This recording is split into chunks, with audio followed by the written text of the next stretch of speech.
Bapak Ibu, saudara sekalian, selamat malam, Shalom. Sebelum kita mendengarkan renungan atau hikmat yang dari Tuhan, sebentar lagi mari kita tundukkan kepala lebih dahulu. Mari saudara, Bapa di surga, kami adalah orang-orang yang sangat diberkati. Boleh mendengarkan pesan-pesan Tuhan, rema untuk hari ini, untuk bekal kami hidup Tuhan. Biarlah dari hari ke hari, semakin kami dewasa, semakin kami mengerti, dan hidup kami semakin memancarkan aroma surgawi. Terima kasih urapi mulut hambamu untuk menyampaikan kebenaran ini. Hanya di dalam nama Tuhan Yesus kami berdoa. Amin. Bapak Ibu Saudara, tema kita malam ini adalah tentang aroma anak Allah. Anak Allah itu memancarkan aroma, Saudara. Tentu saja yang dimaksud aroma ini figuratif ya, bukan aroma parfum itu bukan. Jadi ini figuratif. Kita tentu ingat firman Tuhan menceritakan tentang bahayanya ragi orang Farisi. Ragi itu maksudnya pengaruhnya, dampaknya. Itu bahaya raginya orang Farisi itu. Ajarannya, cara hidupnya, itu bahaya kalau diadopsi. Nah, ini sama ini, aroma. Saya pakai kata aroma. Coba kita baca dahulu 2 Korintus pasal 2, 14 sampai 15. Ya, 2 Korintus pasal 2 ayat 14 sampai 15. Demikian firman Tuhan. Tetapi syukur kepada Allah yang dalam Kristus selalu membawa kami di jalan kemenangannya. Dengan perantaraan kami ia menyebarkan keharuman pengenalan akan Dia di mana-mana.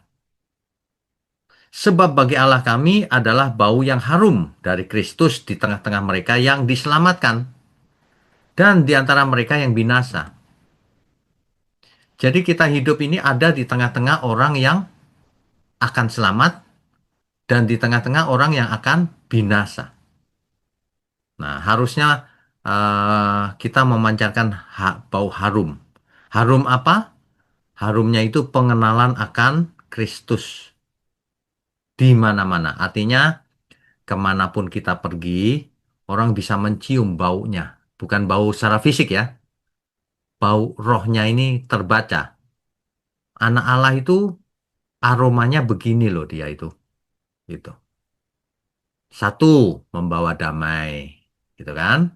Anak Allah itu membawa damai pasti.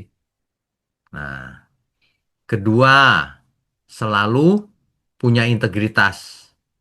Katakan benar ya benar, salah ya salah. Ya kan? Ciri-cirinya banyak anak Allah itu.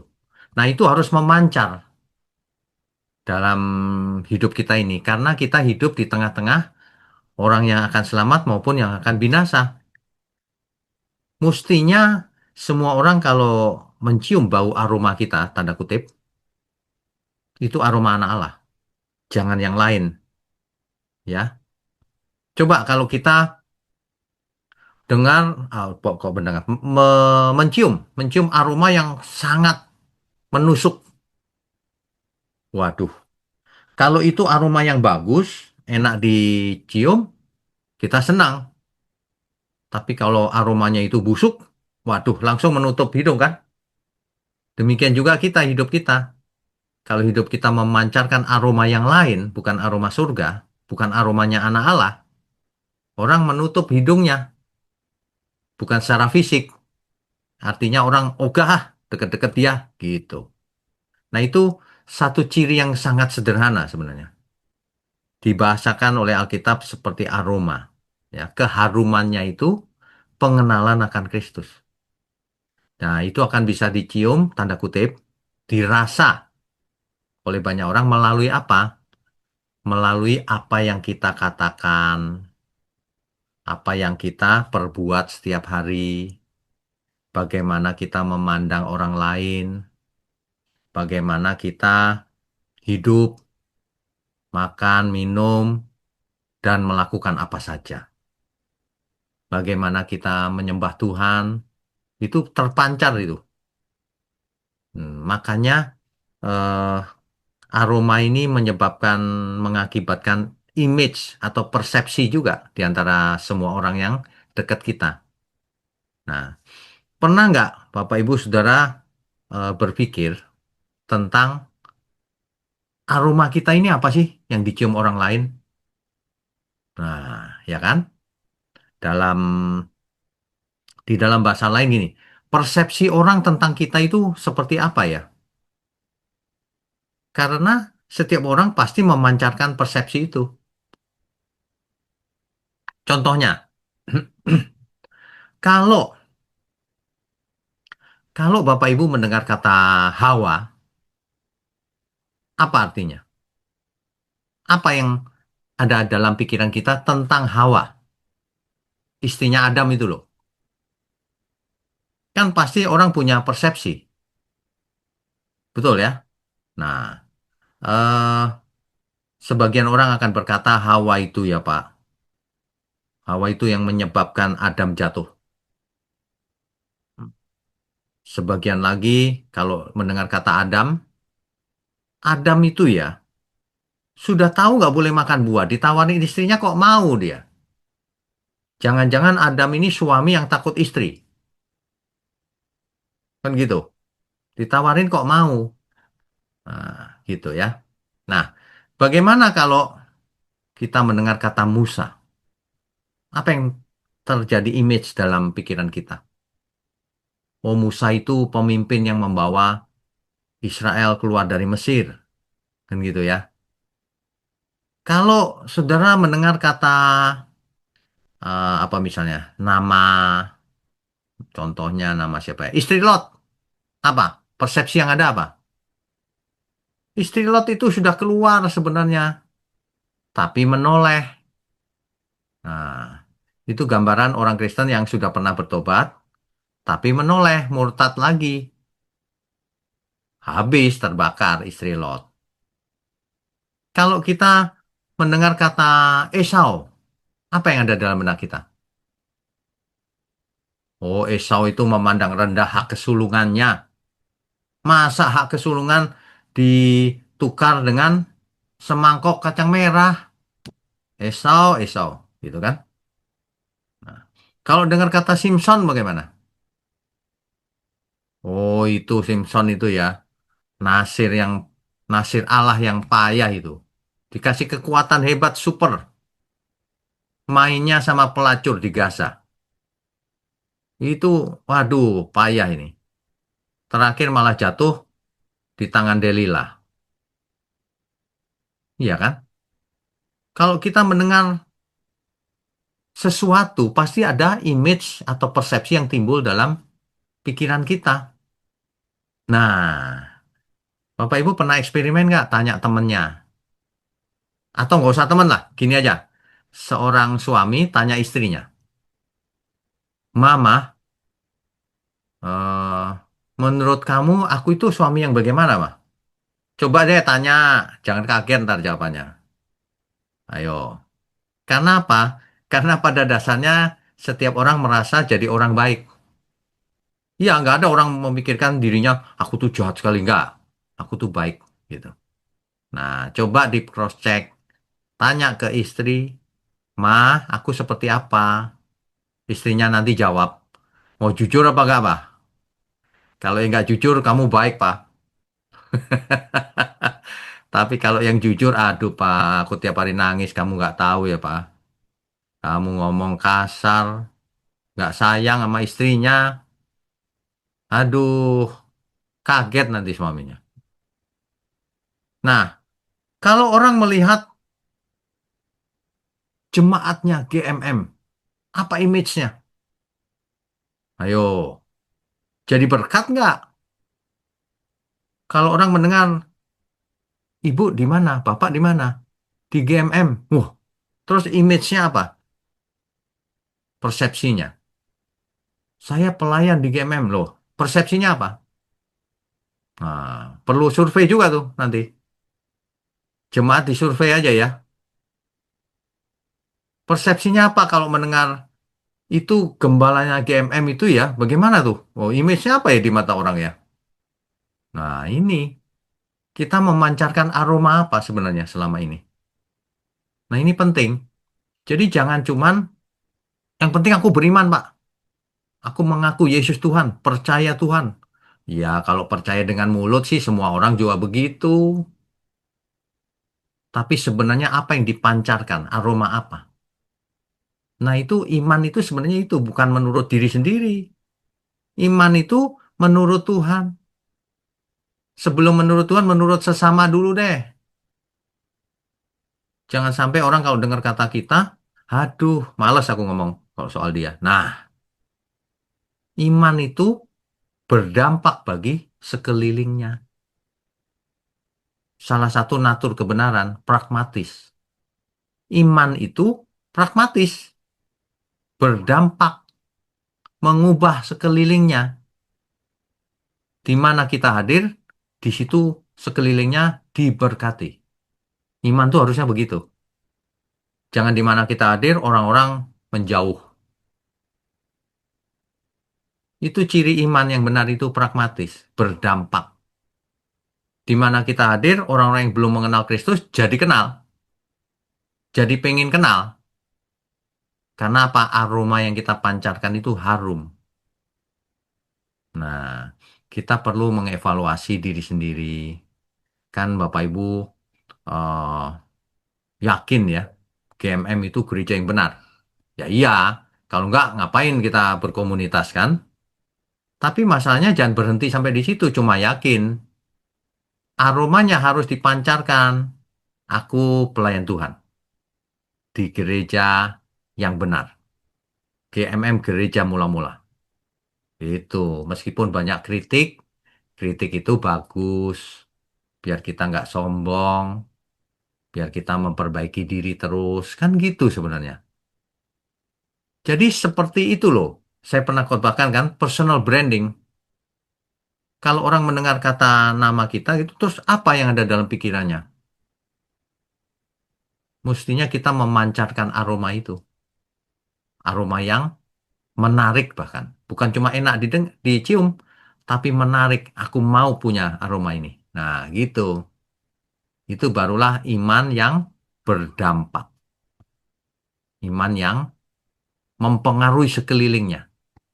Barulah itu iman yang menjadi garam, menjadi terang, menggarami sekelilingnya atau menerangi sekelilingnya yang gelap.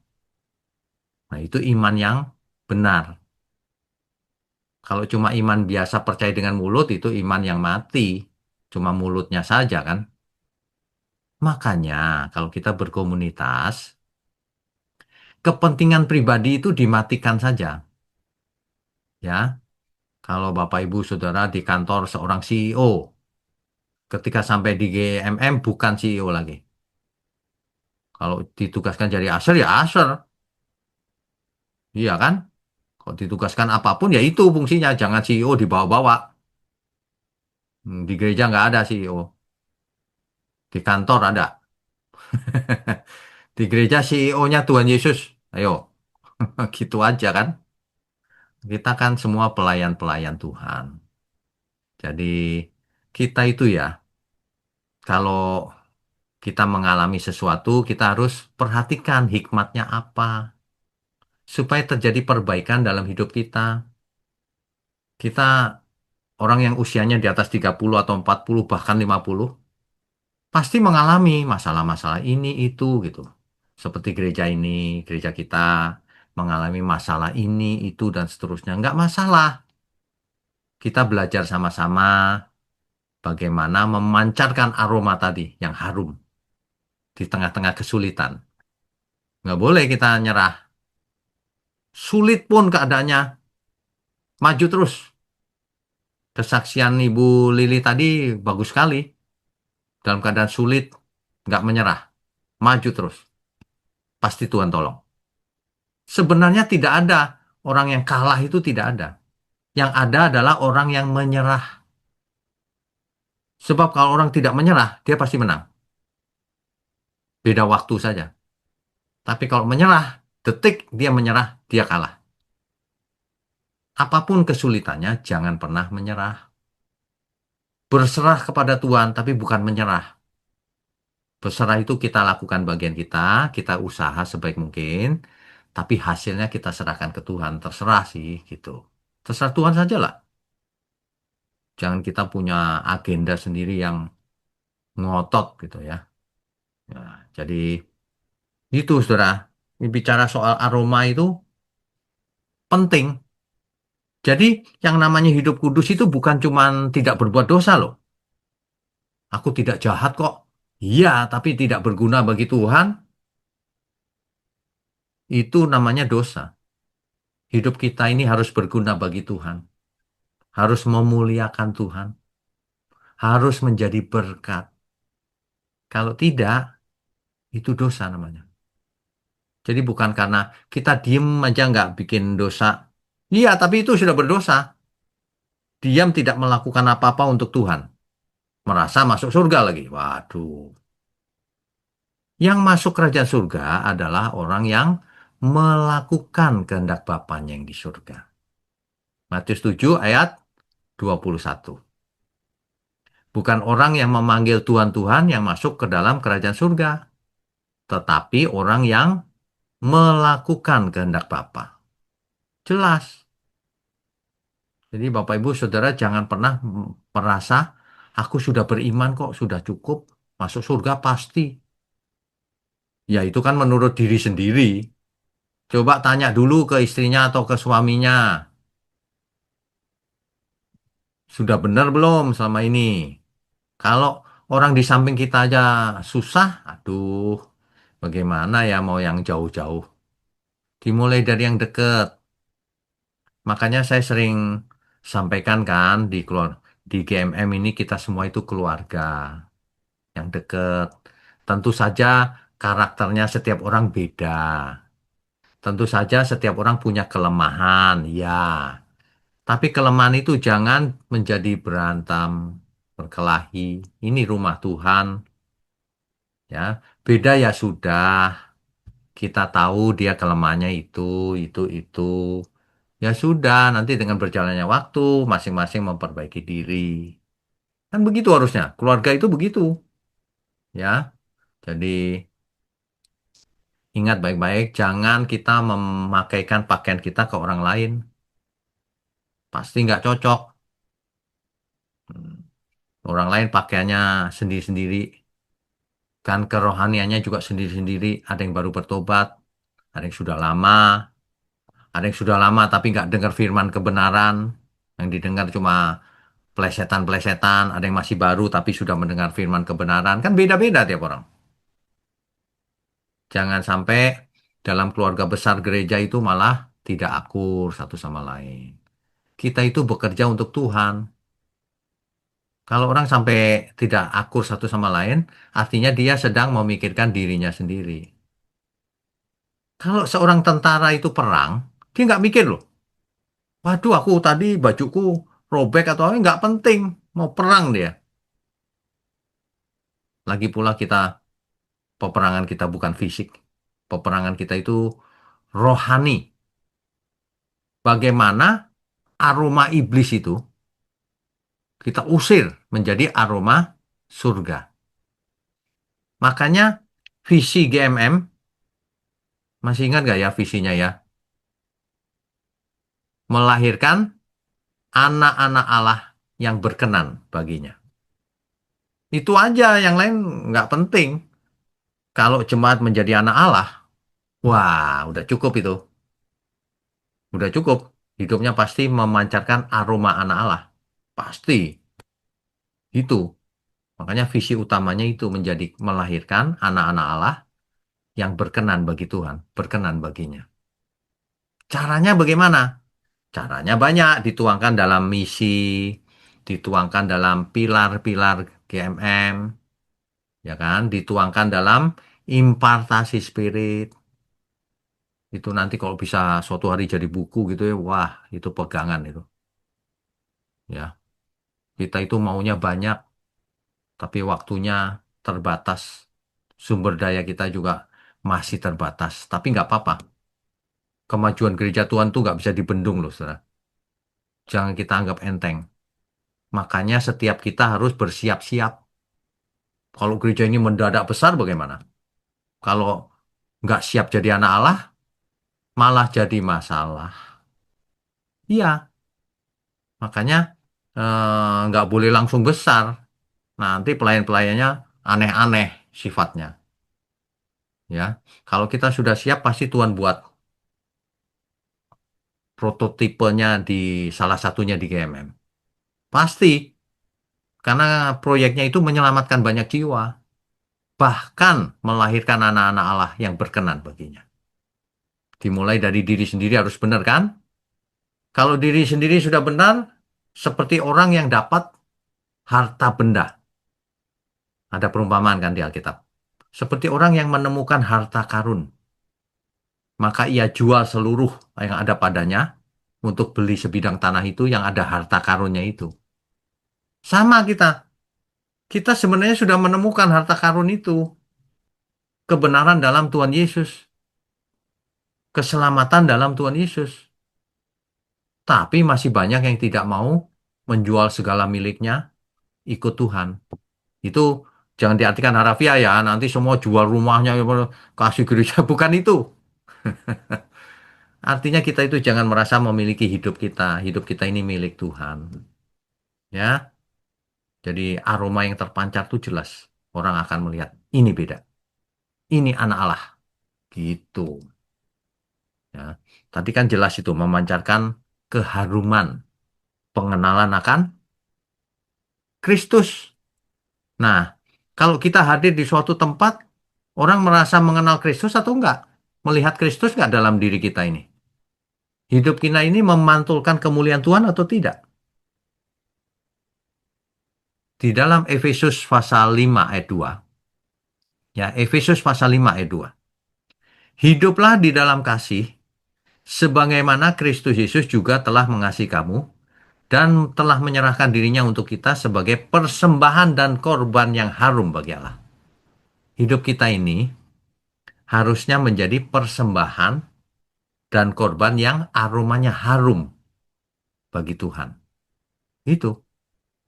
Jadi ini ditekankan berkali-kali loh bahwa hidup kita ini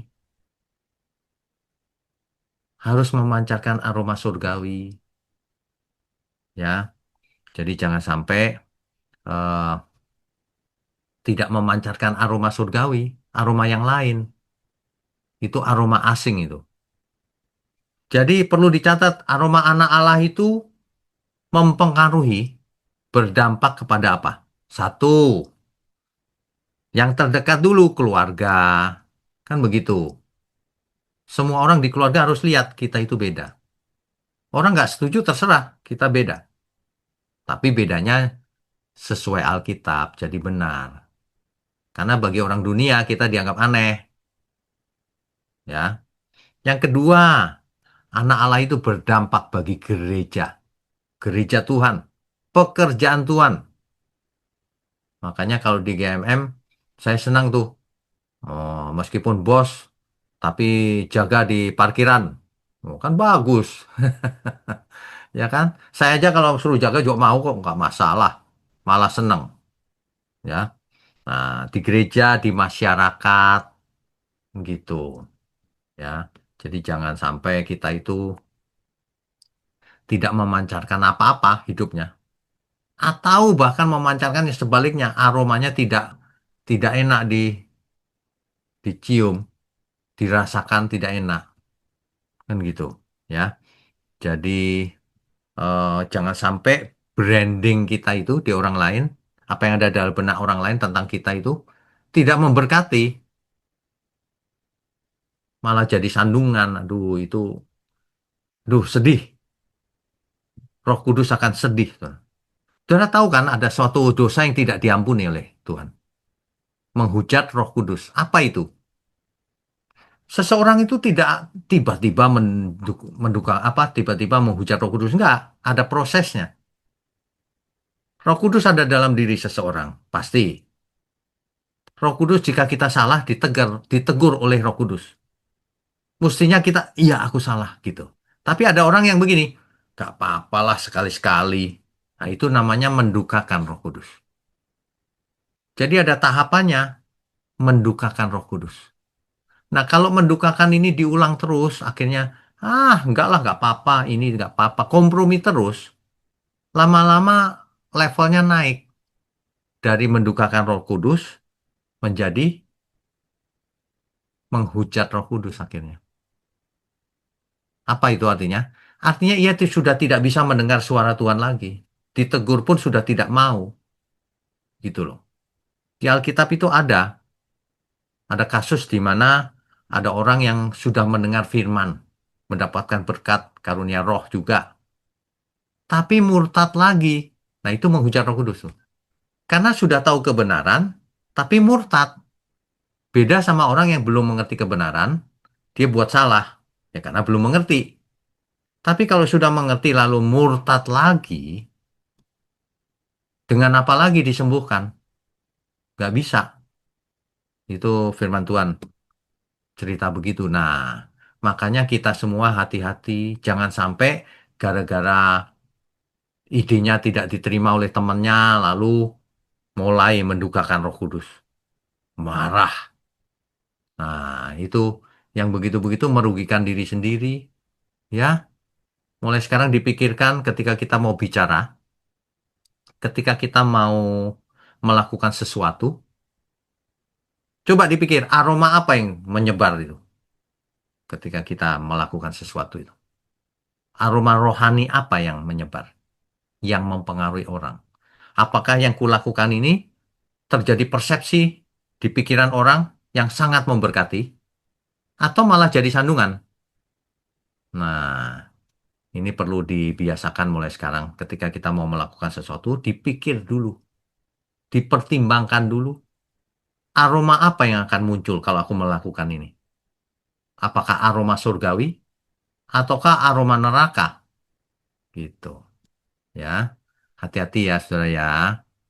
Yuk kita benahi gereja kita bersama-sama, anggap aja rumah sendiri, dibenahi secara fisik juga, dibenahi relasi antar pelayan, antar jemaat. Ayo kita bikin keluarga yang hangat, yang enak gitu loh suasananya untuk Tuhan semuanya. Ya, masa lalu ada perselisihan dan sebagainya, lupakan kayak anak kecil aja, disimpan terus. Anak Allah itu nggak begitu. Ya udahlah dulu aku juga salah. Nah udah, kan enak ke depan. Enak sudah. Kalau kita mengerti kebenaran di dalam Tuhan itu hidup jadi enak. Makan apa aja juga enak. Bahkan kita bisa gembira hanya karena hal-hal kecil. Tapi kalau orang dunia udah kaya masih serakah terus. Nggak ada yang bisa memuaskan hatinya. Karena banyak dewa di hatinya. Mamon, kekuasaan, dan lain-lain. Tapi kalau anak Allah, tidak ada dewa siapapun kecuali Tuhan. Sehingga aromanya itu aroma surgawi. Gitu ya. Saya harap keterangan singkat seperti ini, renungan ini bisa memberikan rema untuk kita semua. Hidup cuma satu kali. Yuk kita jadi anggota gereja yang benar. Ayo kita lakukan bagian kita masing-masing. Lakukan semuanya itu untuk Tuhan. Ingat, kalau lagi ada potensi konflik, nggak usah. Karena untuk Tuhan. Diri sendiri dihina, nggak apa-apa. Gitu aja, belajar. Diri sendiri difitnah, nggak apa-apa. Kalau mau, jangan langsung negur, cerita sama saya aja. Jadi nggak terjadi apa-apa di bawah. Nanti saya yang mem, apa ya, mengkelirkan. Kan kita harus jadi pembawa damai, pembuat damai maksudnya. Itu. Amin ya, Bapak Ibu, Saudara. Amin.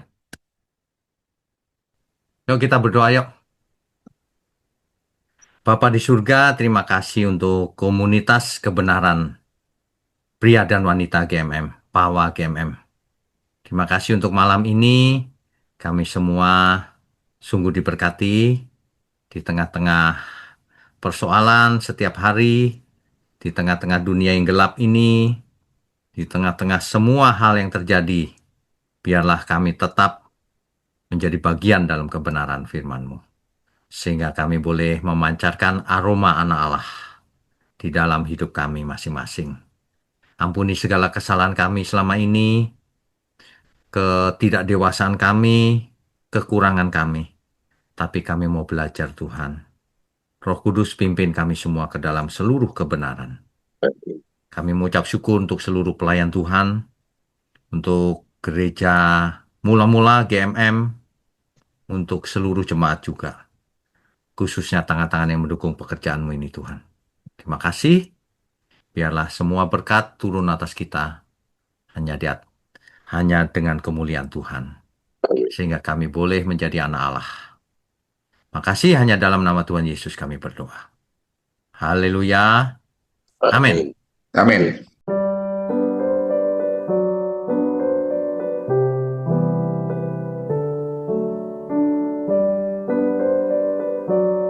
Saudara sekalian, bicara soal kebenaran, setiap orang merasa benar.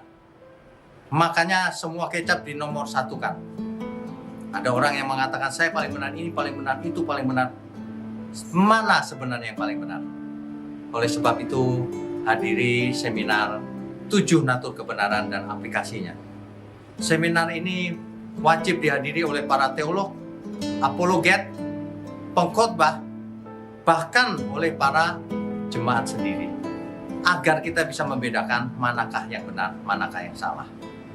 Inilah alat uji kebenaran yang sangat objektif dan alkitabiah.